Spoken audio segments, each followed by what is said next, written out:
In today's tutorial, let's learn how to do a crochet baby blanket, and this is the gap space baby blanket. Let's begin right after this.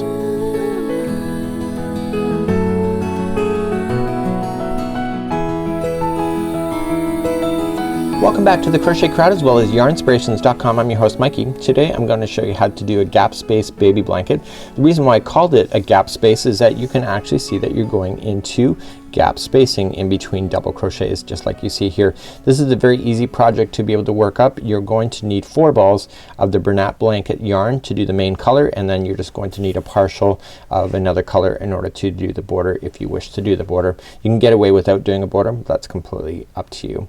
You're going to need a 10mm size end crochet hook today, and let me tell you a little bit more about the yarn that we're about to use. So here are 2 brands of yarn. One's called Bernat Blanket, the other one's called Bernat Baby Blanket. What is the difference between the two? The only difference is marketing.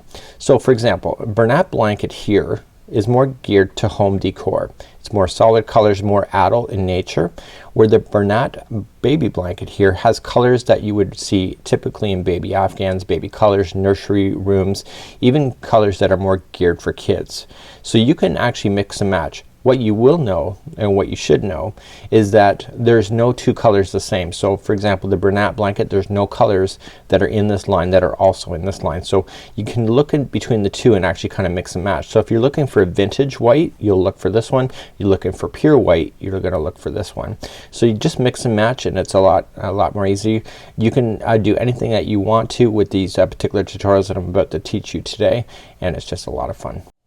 So let's begin. We're going to create a slip knot, and there are slower tutorials available here if you wish to do this, and we are going to just put it on our N size 10mm crochet hook today. So when we're doing this pattern, we can keep them in sets of 2. So you just go 1 2 1 2 1 2 in order to get to the size that you want. But if you'd like to match the exact pattern that we've done, it is chaining of 78. So I'm just going to do just a smaller example. So I'm gonna keep mine in sets of 1 2. So 1 and 2. So chain 1 and 2, 1 and 2, 1 and 2, 1 and 2. Okay, and you keep doing that until you get to the size that you want.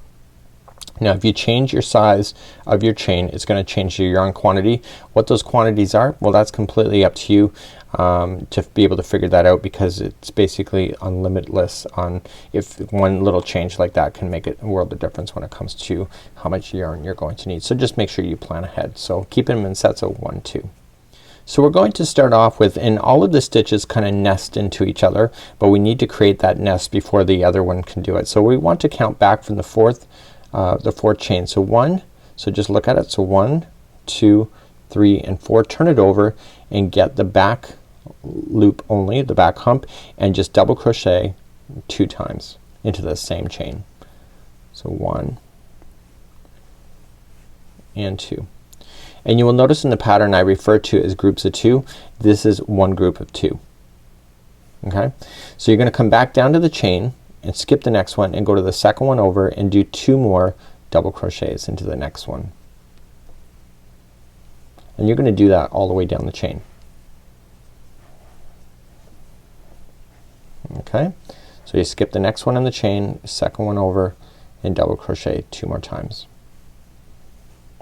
So what's unique about this particular stitch is that we don't put any chains in between the double crochets at all when we go to play this. And what that does is it makes it tighter. So continuing along, just skip the next one in the chain, second one over, double crochet 2 more times.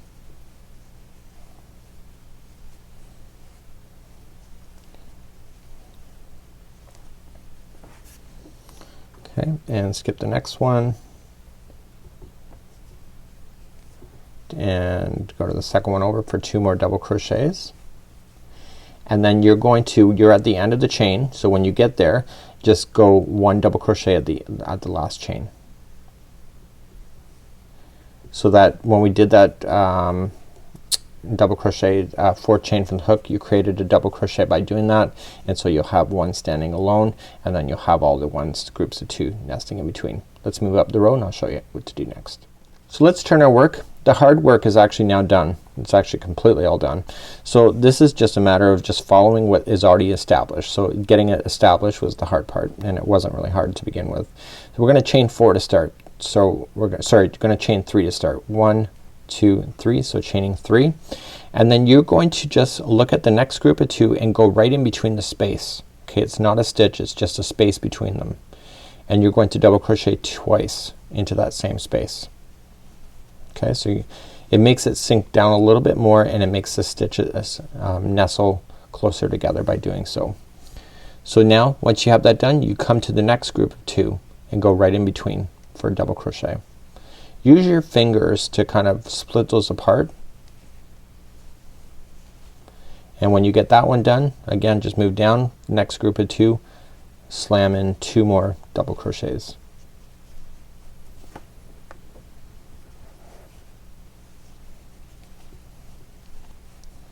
Okay, and then come to the next one, 2 more.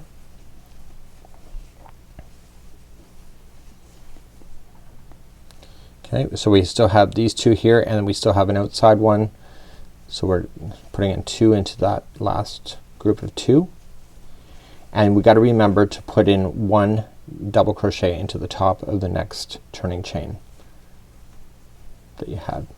And I'm gonna turn one more time and show you this once again. So we're gonna turn our work. So you'll notice that all the stitches when you're nesting like this will all line up to each other, so they're not bouncing back and forth. So every row is exactly what you just learned for the entire project, and you were gonna blast through 8 balls of the main color in order to do it, and then you're going to put on your border. So to begin again, it's chaining at 3, and you're going to just split the next group of 2 apart and put in 2 double crochet.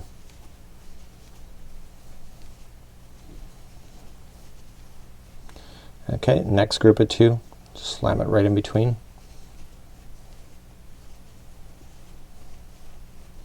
Next group of 2. See how fast that goes? I've done this kind of concept I believe on a cowl. I could have done it on mitts. I've done it before, and I really liked it before, but with the Bernat blanket yarn here, it actually makes it nice and tight, especially if you have babies and stuff. You'd want it kind of you don't want anything too lacy with this kind of yarn. So once you get all the way to the end, you're just gonna put in a double crochet right at the end.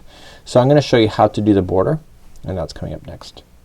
So I'm going to show you how to do the border. I'm just gonna pull up a loop. I should be fastening this off, but I don't want to waste my yarn because I want to do more tutorials with this yarn, and I don't have a lot of it in stock. So I'm going to just with my new color, okay, I'm gonna choose blue or white in this case.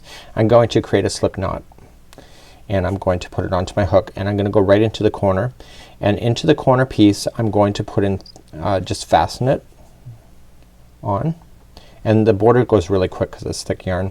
Chain 1 and then 3 single crochets into the exact same spot, and this allows you to turn a corner perfectly on this afghan. So I'm gonna work down the side edge first.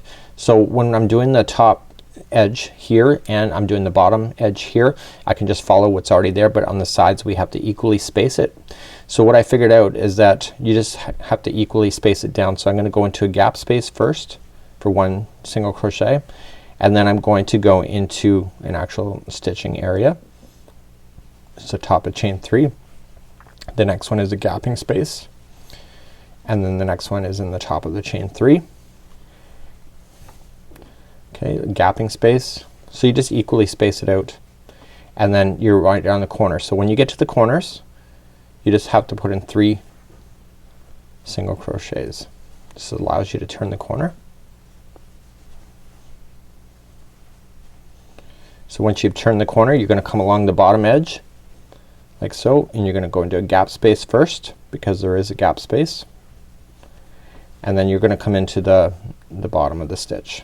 Okay, see how they're coming together? You're just gonna go right into there, then you're going to come into a gap space, and then you're gonna go into the bottom of the next, and you keep doing that all the way across.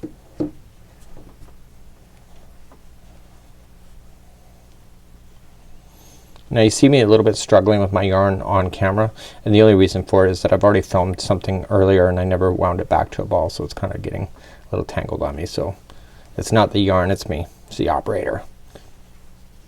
So I come back all the way across, And again, I just equally kind of space it. You see all the stitches are aligning. So here is, I'm gonna go into gap space first because it is chain 4 to begin with, and then the next one I'm gonna put 3 single crochets. Just remember, if you make any alterations, just continue to keep the alterations always the same, so then it looks the same. So you're gonna come up the next edge. So I'm going into gap space first. Here's a turning chain, gap space, turning chain, okay, gap space, and then I'm gonna come to the top of this turning chain, so it's gonna be 3. So 1, 2, and 3. So now I'm gonna come along the top here. So I'm just gonna match everything that's already there. So you just go 1 into every stitch. Okay, so we have 2 rounds of border for this particular afghan. Okay, we're just gonna go all the way, and then we're just gonna join it with the slip stitch when we get there, and I'm gonna show you how to start the next round. And again, this is really quite easy.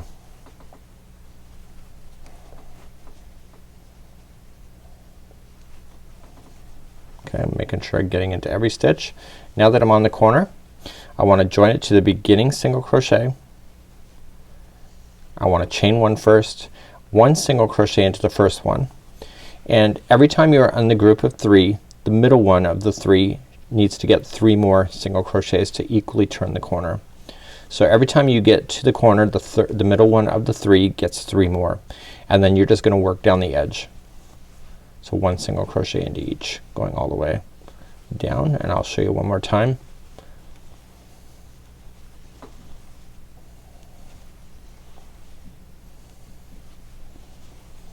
Okay, so here is the group of 3. So here's the middle one, which is next, and I'm gonna put in 3 single crochets there, and then continue to move along. And then when I get all the way around, all I'm just gonna do is just slip stitch it to the beginning one, fasten off, and then enjoy my new afghan. So that's how you do this very simple gap space baby blanket. It's really easy to do, a lot of fun too. I like changing the colors, yeah, just to kind of make it really nice. The borders really do make this thing pop. So until next time, I'm Mikey on behalf of Yarnspirations as well as thecrochetcrowd.com. See you. Bye bye.